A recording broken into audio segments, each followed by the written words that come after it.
What would you do? If you met death on a lonely road at night, would you run? Would you beg for your life? One boy did something no one expected, and it changed everything. In a small village, where the sun kissed the earth goodnight in shades of orange and gold, there lived a boy named Emeka. Emeka was different. He didn't fear snakes when they crossed his path. He didn't run when thunder shook the sky. He didn't even flinch when the elders told stories of spirits in the forest. His mother would shake her head and say, "That boy fears nothing, and one day, nothing will teach him to." She had no idea how right she was. One evening, Emeka stayed late helping his uncle fix a broken fence. By the time he started home, the moon was already climbing the sky. The road was empty. Silent. Too silent. He walked quickly, his bare feet kicking up dust with each step. In his pocket, wrapped carefully in a banana leaf, was his dinner. One piece of roasted yam. That was all he had. His stomach growled, reminding him it had been hours since he'd eaten. "Just a little further," he whispered to himself. Then, he saw him. An old man sat alone by the roadside, his back against a dying tree, his clothes torn and faded, his face hidden in shadow. Emeka slowed his steps.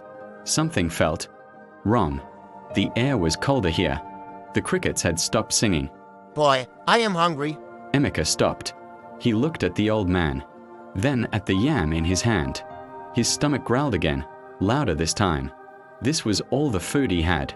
If he gave it away, he would sleep hungry. The old man didn't move, didn't beg, just sat there, waiting. Emeka took a deep breath, and he made his choice. He knelt down and placed the yam in the old man's bony hands. "Here," Emeka said simply. "You need it more than I do." The old man's head lifted, and when Emeka saw his eyes, his heart stopped. They were ancient, endless, like looking into a bottomless well. "You fed me when you had little. Do you know who I am?" Emeka's mouth went dry.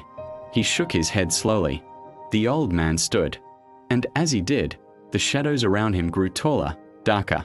"I am death." Emeka's legs felt weak. His fearless heart finally knew terror.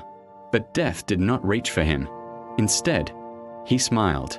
"For many years, I have walked these roads. I have been ignored, cursed, feared, but never has anyone shown me kindness when they had so little to give. Today, boy, you fed death, and death does not forget. I will not take you. Not today.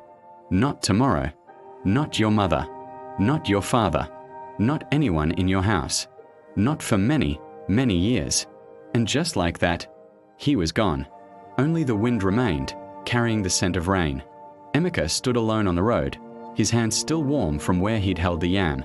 He walked home slowly that night, and somehow, he was no longer hungry. Years passed. Emeka grew from a boy into a man. He married, had children, watched them have children of their own. His hair turned grey, then white. His back bent with time, but he lived fully, loved deeply, and remembered always the night he fed a stranger. Then one quiet evening, as Emeka sat under a mango tree watching his grandchildren play, there was a knock at his gate. He knew who it was.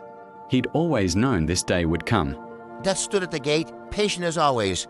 "Are you ready?" Death asked. Emeka looked at his grandchildren, at the life he'd built, at the sunset painting the sky. He smiled. "Yes," he said. "I have lived enough to not be afraid." Death nodded, almost proudly. Death said, "Just because you understood something most people never learn, a small kindness can change even fate." And so Emeka walked into the night with death, not as an enemy, but as an old friend he'd fed many years ago on a lonely road.